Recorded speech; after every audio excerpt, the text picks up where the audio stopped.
Hello friends, welcome back to our channel. कैसे हैं आप? मैं अक्सर कहता हूँ कि युद्ध तो अभ्यास में जीते जाते हैं और युद्ध भूमि में सिर्फ सफलता के प्रमाण दिए जाते हैं। तो आइए, इस अभ्यास की श्रृंखला में आपका स्वागत है, जहां पर हम एमपीपीएससी प्री 2026 को टारगेट करते हुए डेली 50 क्वेश्चन की जो है श्रृंखला कर रहे हैं। और आज की श्रृंखला में हमारा ये है दूसरे नंबर की सीरीज है। इसके पहले हमने एक श्रृंखला की हुई थी, प्रॉपर मैंने इसकी प्लेलिस्ट बना दी हुई है और यह श्रृंखला प्रतिदिन लगातार चलती रहेगी जब तक कि एमपीपीएससी प्री 2026 का नहीं हो जाएगा। अभी से कम आपके पास में कम से कम 150 दिनों का समय जो है आपको मिलेगा पेपर तक है। 150 दिनों में यदि आप 50 टेस्ट सीरीज करते हैं और 50 क्वेश्चन एक टेस्ट सीरीज में होते हैं तो ये कितने हो जाएंगे आपने देख सकते हैं कि 7,500 प्रश्न जो है ये हो जाएंगे। अब प्लस जैसे जैसे परीक्षा का समय झुकेगा हम प्रश्नों की संख्या और ज़्यादा बढ़ा देंगे। यह अभी 50 प्रश्न हैं और अगर आप इतने प्रश्न लगा लेते हैं 7500 प्रश्न, तो लगभग आपके 750 प्रश्न हर यूनिट से कंप्लीट हो जाएंगे। और 750 प्रश्न एक यूनिट से कंप्लीट करना जो है अपने आप में एक बहुत बड़ा चैलेंज है। आप इन्हें तुरंत नहीं कर सकते हैं। हम इसका रिवीजन भी करते हैं, यहाँ पर जो है क्वेश्चन करते हैं और टेलीग्राम ग्रुप पर जो है डेली इसका क्या करते हैं, टेस्ट करते हैं। यदि आप इस अभ्यास की श्रृंखला में विश्वास करते हैं तो जुड़िएगा हमारे साथ में, आपका स्वागत है। मैं ये सिर्फ बातों से नहीं कह रहा हूँ, ये मेरे पास में प्रमाण भी हैं। मैं खुद जो है इसी तरीके से अभ्यास करके जो है एक बार नहीं, दो बार नहीं, 4 बार जो है 5 बार प्री को निकाल चुका हूँ और हर बार जो है मेरा प्री में सिलेक्शन होता है। तो एकमात्र तरीका है, आप ज़्यादा से ज़्यादा फैक्टों को रिवाइंड करिएगा। तो चलिए हम अपने जो है क्लासों की क्या कर रहे हैं, शुरुआत कर रहे हैं। ये जो हमारी दूसरे नंबर की टेस्ट सीरीज है, मैं 1 मिनट का जो है आपसे समय चाहूँगा।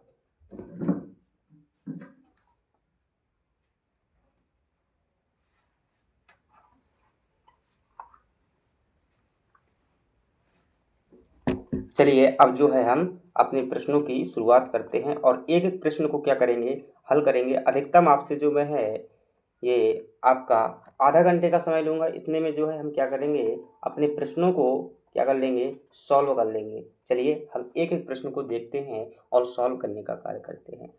इसे थोड़ा सा मुझे लगता है जूम कर लेना चाहिए ताकि आपको स्पष्टता से दिख सके। यदि नहीं दिखता है तो आप क्या करेंगे, इसकी क्वालिटी थोड़ा सा बढ़ा लेंगे, या फिर यदि इतने में दिख रहा है तो चलिए हम जूम कर लेते हैं। पता नहीं दिखता है या नहीं दिखता है, ताकि स्पष्टता से जो है आप लोग देख पाएँ।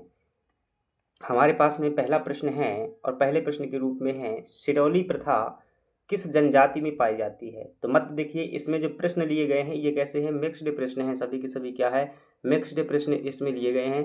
50 प्रश्न हैं, कुछ प्रश्न हिस्ट्री के होंगे, कुछ प्रश्न पॉलिटी के होंगे, कुछ प्रश्न जो है एमपी जीके के होंगे।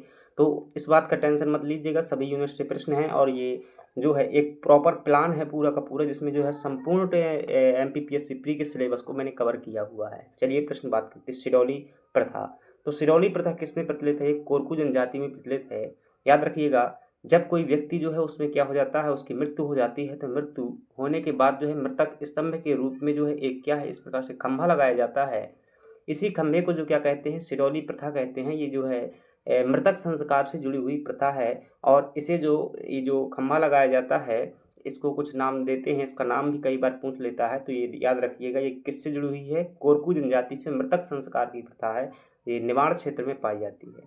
दूसरा प्रश्न है हमारे पास में कि बैगा जनजाति मुख्यतः मध्य प्रदेश के किस अंचल में पाई जाती है? तो बैगा जनजाति जो है मुख्यतः, मैंने एक बात अब नहीं बताई हुई है कि यदि आप हमसे जुड़ना चाहते हैं तो कैसे जुड़ेंगे। इसका लिंक आपको टेलीग्राम के डिस्क्रिप्शन बॉक्स में मिलेगा, जहाँ पर जीएस क्विज चैंपियन ग्रुप होगा। वहाँ पर आपको क्या करना है, क्लिक करके वहाँ से जुड़ जाना है। वहाँ पर जो है आप टेस्ट देंगे इसका डेली और रिवीजन टेस्ट देंगे। ये लगातार टेस्ट चलते रहते हैं और ये देते रहिए। यदि पसंद आए तो लाइक सब्सक्राइब कर दीजिएगा, अन्यथा मत कीजिएगा, कोई ज़रूरत नहीं है। अपनी पढ़ाई पर ध्यान दीजिएगा ज़्यादा करके।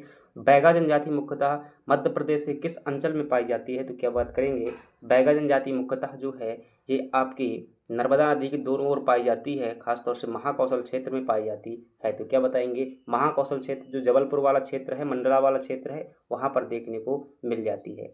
अगले प्रश्न की बात करते हैं और अगला प्रश्न है हमारा तीसरे नंबर का कि रतौना पर्व जो है किस जनजाति में प्रचलित है? जब रतौना पर्व की हम बात करते हैं तो ये बैगा जनजाति में प्रचलित है और ये किससे संबंधित है? मधुमक्खियों की, किससे? मधुमक्खी पूजा से संबंधित है। मधुमक्खी पूजा से संबंधित है, ध्यान रखिएगा। इसमें मधुमक्खियों की पूजा की जाती है रतौना पर्व में। अगले प्रश्न की बात करते हैं और अगला प्रश्न है हमारा चौथे नंबर का प्रश्न। इसमें पूछा जा रहा है सहरिया जनजाति मुख्यतः किस क्षेत्र में पाई जाती है? तो आप क्या बताएंगे? चंबल और ग्वालियर वाले क्षेत्र में पाई जाती है। यदि मैं मध्य प्रदेश के इसे छोटे से मैप की बात करूं तो ये मध्य प्रदेश का मान लीजिए मैप है, तो ये वाला हिस्सा है जो यहाँ पर जो है क्या है सहरिया जनजाति पाई जाती है। और यहाँ पर जो है भील जनजाति यहाँ देखने को मिलती है, और यहाँ पर आपकी बैगा मिल जाएगी, और यहाँ पर आपको कोरकू देखने को मिल जाएगी, और इधर जो है कई छोटी छोटी जनजातियाँ पाई जाती हैं, चाहे वो पनिका हो चाहे वो आपकी कोल हो, ये यहाँ पर देखने को मिल जाती हैं। अगले प्रश्न की बात करते हैं और हमारा अगला प्रश्न है 5 नंबर का कि किस जनजाति को भारत ने विशेष रूप से दुर्बल जनजाति समूह घोषित नहीं किया है? देखिएगा, नहीं किया है। तो भारत में जो है फ्रेंड्स एक आयोग बना था जिसका नाम था ढेबर आयोग। क्या नाम था? ढेबर आयोग नाम था। और ये जहाँ तक मुझे याद है तो 1973 के आसपास बना हुआ था। 1973 में जो है इस आयोग ने सिफारिश की थी कि जो भारत की क्या सबसे पिछड़ी जनजातियां हैं, इसका पूरा नाम है पार्टिकुलर वर्नरेबल ट्राइबल ग्रुप, यानी कि विशेष रूप से पिछड़ी हुई जनजातीय समूह, तो उनकी पहचान करना और उनको विकास के लिए क्या करना, शामिल करना। तो ऐसी जो है लगभग 75 जनजातियों की पहचान की गई थी। इन 75 जनजातियों में जो मध्य प्रदेश में है हमारे 3 जनजातियां हैं, वो कौन कौन सी हैं? एक बैगा है, एक सहरिया है और एक भारिया है। 3 जनजातियां हैं। तो प्रश्न पूछता है कौन सी शामिल नहीं है? तो इसमें जो है बैगा भी है, भारिया भी है, सहरिया भी है, लेकिन जो है कोरकू जनजाति शामिल नहीं है। तो सही जवाब क्या हो जाएगा? ए ऑप्शन हो जाएगा। अगले प्रश्न की बात करते हैं। भारिया जनजाति मुख्यतः किन जिलों में पाई जाती है? तो भारिया जो है मध्य प्रदेश की एक जनजाति है, और यह हमें जो है छिंदवाड़ा जिले के अंतर्गत जो पातालकोट वाला क्षेत्र है वहाँ पर जो है देखने को मिल जाती है। पातालकोट वाले क्षेत्र में जो है ये जनजाति भारिया देखने को मिल जाती है। अगले प्रश्न की बात करेंगे और अगला प्रश्न है कोरकू जनजाति मुख्यतः कौन सा व्यवसाय करती है? तो इसके दिए गए ऑप्शन में बात करें तो व्यवसाय में आपका इसका हो जाए कृषि और वन उत्पादों का संग्रह करती है। जो व्यवसाय से मुख्यतः प्रश्न आता है वो पनिका जनजाति का पूछा जाता है। पनिका जनजाति जो है कपड़ों का कार्य करती है, ध्यान रखिएगा, कपड़ों का कार्य करती है। और एक जनजाति है जो व्यवसाय से पूछी जाती है, कंवार जनजाति, मध्य प्रदेश की जनजाति है कंवार जनजाति। तो ये कौरवों को अपना मतलब क्या मानती है? पूर्वज मानती है, और सेना में जाना इनका क्या होता है? मुख्य कर्तव्य अपना मानती हैं। और एक जनजाति पूछता है कि किस जनजाति का जो है अर्थव्यवस्था कोयला पर आश्रित होती है? तो कोल जनजाति की जो अर्थव्यवस्था है कोयला पर आश्रित होती है। तो 3 ये व्यवसाय संबंधी प्रश्न याद रखिएगा, ऐसे पूछे जाते हैं।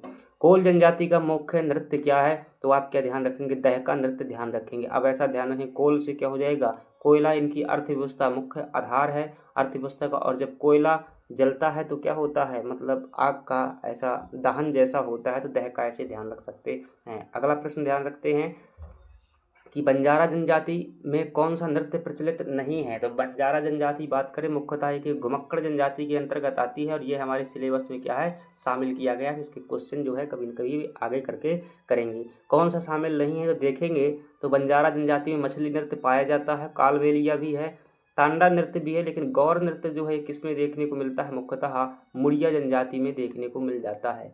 क्या इसमें? मुड़िया जनजाति में देखने को मिल जाता है। तो ये क्या हो जाएगा? सही जवाब आपका सी ऑप्शन हो जाएगा। अगले प्रश्न की बात करते हैं कि बंजारा जनजाति की प्रमुख पारंपरिक पहचान क्या है? तो आप क्या बताएंगे? इनकी पहचान चलनशील, शब्द मतलब क्या हुआ है? घुमक्कड़ यानी कि चलनशील। तो क्या हो जाएगा? व्यापार और आवागमन से संबंधित है। तीरंदाज के लिए ये आपकी भील जनजाति जानी जाती है। पत्थरकारी के लिए भी कहीं ना कहीं जो भित्ति चित्र है भील जनजाति में प्रचलित है। या फिर लकड़ी शिल्प के लिए सिडौली प्रथा जो है लकड़ी शिल्प का ही उदाहरण है, जो कोरकू जनजाति की ये भी पढ़ी हुई थी हमने। अगले प्रश्न की बात करते हैं और हमारे पास में अगला प्रश्न है कि गुप्त वंश की स्थापना किसने की हुई थी? तो गुप्त वंश जो जानते हैं प्राचीन भारत का राजवंश है, और इसकी स्थापना श्रीगुप्त ने की हुई थी। अगर वास्तविक संस्थापक की बात करेंगे तो चंद्रगुप्त प्रथम जो क्या हो जाएंगे? वास्तविक संस्थापक हो जाएंगे। पहली बार महाराजा धीराज की उपाधि धारण की हुई थी। और गुप्तों के काल को क्या कहते हैं? ध्यान रखिएगा, स्वर्ण युग भी कहा जाता है। और यह स्वर्ण युग किसने कहा हुआ था? जो है तो एल्फिंस्टन ने कहा हुआ था। ये अगले प्रश्न की बात करते हैं और अगला प्रश्न है गुप्त साम्राज्य का वास्तविक संस्थापक जो है किसे कहा जाता है? तो आप क्या बताएंगे कि गुप्त साम्राज्य का वास्तविक संस्थापक चंद्रगुप्त प्रथम को कहा जाता है। 319 ईस्वी में राज्यभिषेक किया गया था इनका, और इन्होंने सोने का सिक्का जारी किया था राजा रानी प्रकार का। साथ ही जो है इन्होंने अपने स्वतंत्र महाराजा धीराज की उपाधि धारण की हुई थी। अगले प्रश्न की बात करते हैं और अगला प्रश्न है हमारे सामने कि चंद्रगुप्त प्रथम ने किस राजकुमारी से विवाह किया था जो कि लिच्छवी राज से संबंधित थी। तो उसका नाम जो है दोस्तों कुमार देवी था। कुमार देवी से विवाह किया था। तो विवाह संबंधी अगर बात करूं तो ध्रुव देवी से जो है यह विक्रमादित्य ने बात किया हुआ था। जो चंद्रगुप्त द्वितीय हुए थे जिन्हें कहते हैं विक्रमादित्य। और साथ ही साथ कुबेर नागा जो नाग कन्या थी, नाग कन्या कुबेर नागा से भी जो है चंद्रगुप्त द्वितीय यानी कि विक्रमादित्य ने विवाह किया था। और जो चंद्रगुप्त द्वितीय की पुत्री थी जिसका नाम था क्या जो है प्रभावती गुप्त नाम था। क्या नाम था? प्रभावती गुप्त। प्रभावती गुप्त। और प्रभावती गुप्त ने जो है किससे विवाह किया था? वकाटक जो राजकुमार था रुद्रसेन द्वितीय, रुद्रसेन द्वितीय से जो है विवाह किया हुआ था। तो चंद्रगुप्त ने अपनी कूटनीति का प्रयोग करते हुए कई वैवाहिक संबंध स्थापित किए थे, अपने राज्य को जो है मजबूत किया था। ये प्रश्न कभी कभी मेंस में आता है इसकी रणनीतियों को लेकर के। प्रयाग प्रशस्ति किसके शासनकाल से संबंधित है? तो प्रयाग यानी कि इलाहाबाद प्रशस्ति का मतलब होता है उपलब्धियां।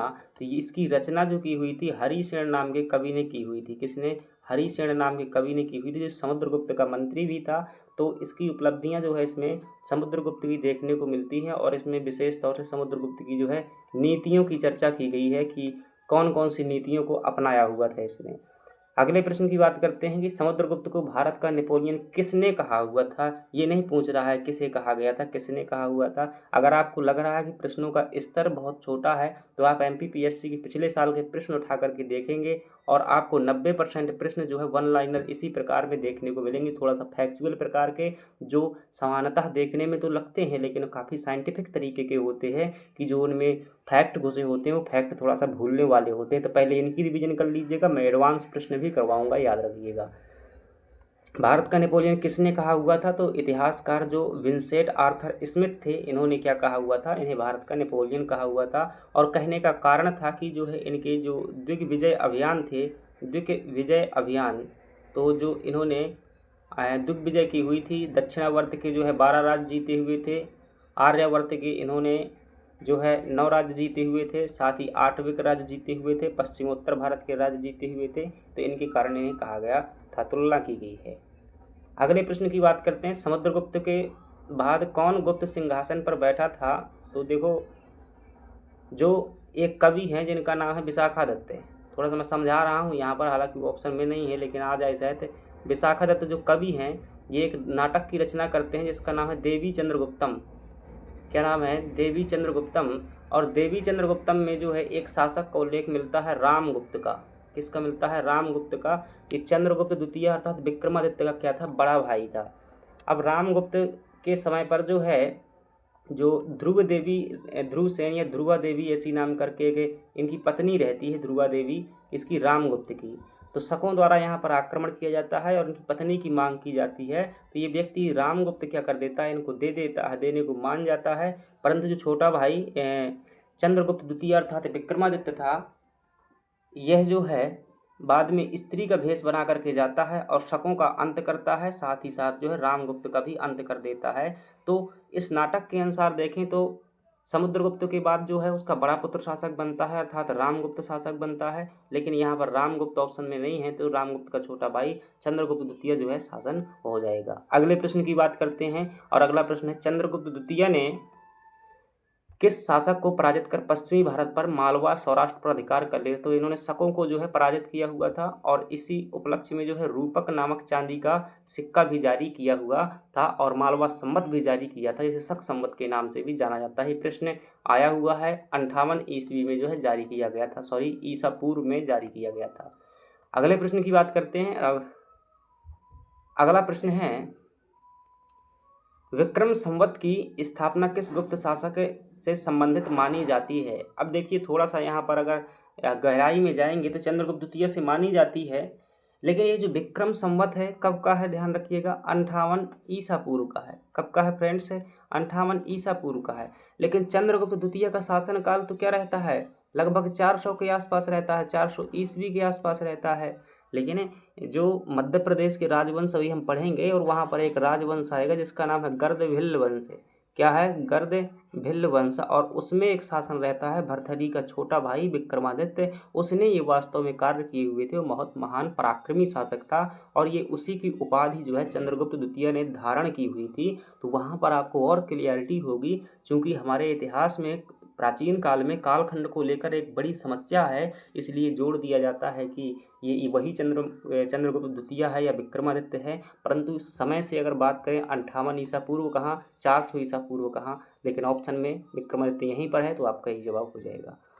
तो ये होगा। अगले प्रश्न की हम बात करते हैं, और अगला प्रश्न है हमारे पास में, प्रश्नों की संख्या थोड़ा सा अंतर डली हुई है क्योंकि अलग अलग सब्जेक्टों से प्रश्न लिए गए हैं, तो वहाँ पर जो अगली बार से इस पर ध्यान दिया जाएगा, क्रम एक निश्चित हो। गुप्त काल में कुमारगुप्त ने किस देवता की उपासना की थी? तो गुप्तों में कई शासक हुए, उसमें से एक शासक था कुमारगुप्त, और कुमारगुप्त ने जो है कार्तिकेय की, जो शिव के बड़े पुत्र थे, उनकी उपासना की हुई थी। अगले प्रश्न की बात करते हैं। अगला प्रश्न है कि हूण जो थे, हूणों के आक्रमण से गुप्त साम्राज्य की रक्षा किस शासक ने की थी? तो स्कंदगुप्त के समय पर हूणों के बड़ी मात्रा में आक्रमण हुए थे, चाहे वो आपका मिहिर कुल हो या फिर तोरमाड़ हो, मिहिर कुल का पुत्र, इन दोनों ने जो है खूब आक्रमण किए हुए थे। अगले प्रश्न की बात करते हैं। भारतीय संविधान में मौलिक कर्तव्यों का विचार जो है कहाँ से लिया गया है? जब मौलिक कर्तव्यों की बात करते हैं तो ये रूस से लिए गए हैं, और भारतीय संविधान के 4 भाग 4A में सम्मिलित हैं, अनुच्छेद 51A में जो है इन्हें सम्मिलित किया गया है। अगले प्रश्न की बात करते हैं, और अगला प्रश्न है, मौलिक कर्तव्यों को संविधान में किस संशोधन द्वारा जोड़ा गया था? तो ये 42वें संविधान संशोधन द्वारा जोड़ा गया था, जो कि कब हुआ था? 1976 में हुआ था, याद रखिएगा। अगले प्रश्न की बात करते हैं, और अगला प्रश्न है, मौलिक कर्तव्यों को संविधान के किस भाग में जोड़ा गया था? तो जो 42वां संविधान संशोधन किया गया, कब? 1976 में किया गया। इसके अंतर्गत एक संविधान में नया भाग 4A जोड़ा गया, और इसी में मौलिक कर्तव्य जोड़े गए थे। अगले प्रश्न की बात करते हैं, और अगला प्रश्न है, मौलिक कर्तव्यों को संविधान के किस अनुच्छेद में उल्लेखित किया गया? तो आप क्या बताएंगे? ये जो है 51A में उल्लेखित किए गए थे। अगले प्रश्न है कि 42वें संविधान संशोधन द्वारा प्रारंभ में मौलिक कर्तव्यों की संख्या कितनी रखी गई थी? तो 42वां संविधान संशोधन जो कि 1976 में हुआ था, तो इसमें जो है कुल 10 मौलिक कर्तव्य जोड़े गए थे, और वर्तमान में कितने हैं? 11 हैं। 11 मौलिक कर्तव्य हैं, तो एक बाद में जो है जोड़ा गया था। अगले प्रश्न की बात करते हैं, 11वां मौलिक कर्तव्य किस संशोधन द्वारा जोड़ा गया था? तो ये आपका 86वें संविधान संशोधन 2002 के माध्यम से जोड़ा गया था, जो कि शिक्षा संबंधी बातें करता है। तो 86वां हो जाएगा आपका सही जवाब। अगला प्रश्न है, 11वें मौलिक कर्तव्य के अनुसार 6 से 14 वर्ष के बच्चों के माता पिता का कर्तव्य क्या है? तो जो 11वां मौलिक कर्तव्य कहता है वो शिक्षा की बात करता है, कि माता पिता का कर्तव्य होगा कि क्या करें, उन्हें जो है शिक्षा दिलाने का कार्य करें। तो बी ऑप्शन सही हो जाएगा। अगले प्रश्न की बात करते हैं, मौलिक कर्तव्यों के अनुच्छेद को किस समिति की सिफारिश पर जोड़ा गया था? तो ये 1976 में सरदार स्वर्ण सिंह समिति की सिफारिश पर जो है जोड़ा गया था। बलवंत राय मेहता समिति जो है पंचायती राज से संबंधित है। के संथानम समिति, ध्यान रखिएगा, जो ये आपका CVC है, यानी कि केंद्रीय सतर्कता आयोग, सेंट्रल विजिलेंस कमीशन, उससे संबंधित है, 1962 की है। अगले प्रश्न की बात करते हैं, और अगला प्रश्न है हमारे पास में कि मौलिक कर्तव्य जो हैं नागरिकों के क्या है? ध्यान रखिएगा, ये अधिकार नहीं है, ये क्या है? नैतिक दायित्व हैं, और इनका अगर सरकार उल्लंघन करती है तो आप कोर्ट में नहीं जा सकते हैं। तो क्या है? ये नैतिक दायित्व हैं। अगले प्रश्न की बात करते हैं कि मौलिक कर्तव्यों को प्रभावी बनाने हेतु शिक्षा के माध्यम से जागरूकता आवश्यक है। यह कथन जब 42वां संविधान संशोधन किया गया था इंदिरा गांधी के समय, ये उस समय पर, तो इंदिरा गांधी ने जो है इसके संदर्भ में ये कथन कहा हुआ था। अगले प्रश्न की बात करते हैं, थोड़ा सा ये विज्ञान के प्रश्न हैं, जो हमारी 7 यूनिट के अंतर्गत विज्ञान हैं, जो मूलभूत क्या है वो प्रारंभिक शाखाएं हैं, तो उसके बारे में प्रश्न हैं। और थर्मोडायनामिक्स से प्रश्न जो है MPPSC में आ चुका है। थर्मोस्टेट का प्रयोग किस लिए किया जाता है? तो जो थर्मोस्टेट है इसका प्रयोग हम किस लिए करते हैं? तापमान को स्थिर बनाए रखने के लिए थर्मोस्टेट का प्रयोग किया जाता है। अगला प्रश्न है ऊष्मीय आयनन सिद्धांत का प्रतिपादन किसने किया हुआ था? जब हम इसकी बात करते हैं कि ऊष्मीय आयनन सिद्धांत का प्रतिपादन किसने किया हुआ था, तो इसका सही जवाब हो जाएगा, अब यहाँ पर ब्रोम दिया हुआ है, एचरन्स दिया हुआ है, होम्स दिया हुआ है, लेकिन याद रखिएगा इसका प्रतिपादन जो है M.N. साहा द्वारा किया गया था। किसके द्वारा? M.N. साहा नाम के साइंटिस्ट द्वारा किया गया था। ये याद रखिएगा, ये ऑप्शन नहीं है, टेस्ट में मैं ऑप्शन ये चेंज कर दूंगा। तो ऊष्मीय आयन सिद्धांत का किसके द्वारा किया गया था? M.N. साहा, याद रखेंगे। अगले प्रश्न की बात करते हैं, प्रारंभिक थर्मामीटर का आविष्कार किसने किया हुआ था? तो ये प्रारंभिक थर्मामीटर का आविष्कार जो है ये गैलीलियो द्वारा किया गया था, याद रखिएगा। माइकल फैराडे ने जो है विद्युत जनरेटर का आविष्कार किया हुआ था, ये भी याद रखेंगे। अगले प्रश्न की बात करते हैं, इलेक्ट्रॉनिक बल्ब इलेक्ट्रॉनिक जो है बल्ब का आविष्कार किसके द्वारा किया गया था? ये थॉमस एडिसन द्वारा किया गया था। ग्राहम बेल ने जो है माइक्रोफोन का आविष्कार किया था। किसका फोन? माइक्रोफोन का आविष्कार किया हुआ था। टेलीविज़न का आविष्कार जो है J.L. बेयर्ड द्वारा किया गया था, अर्थात जॉन लोगी बेयर्ड द्वारा किया गया था। अगले प्रश्न की बात करते हैं। अगला प्रश्न है कि महासागर में डूबी हुई वस्तुओं की स्थिति जानने के लिए कौन से यंत्र का प्रयोग किया जाता है? तो आप क्या बताएंगे? सोनार यंत्र का जो है प्रयोग किया जाता है। साउंडिंग, नेविगेशन एंड रेंजिंग इसका पूरा नाम होता है। अगले प्रश्न की बात करते हैं, राडार में किस तरंग का प्रयोग होता है? तो राडार जो होता है, रेडियो डिटेक्शन एंड रेंजिंग जो है, ये हवाई यातायात में प्रयोग किया जाता है। और आकाश में कोई वस्तु आगे से आ रही है तो उसको जानने में ये सहायक होती है। इसमें सूक्ष्म तरंगों का प्रयोग जो है किया जाता है। अगले प्रश्न की बात करेंगे और अगला प्रश्न है हमारे पास से, ऊर्जा संरक्षण का क्या अर्थ है? तो ऊर्जा संरक्षण का जो है अर्थ है वो है आपका कि ऊर्जा को ना तो सृजन किया जा सकता है, ना ही ऊर्जा का विनाश किया जा सकता है। तो सी ऑप्शन क्या हो जाएगा आपका? सही हो जाएगा।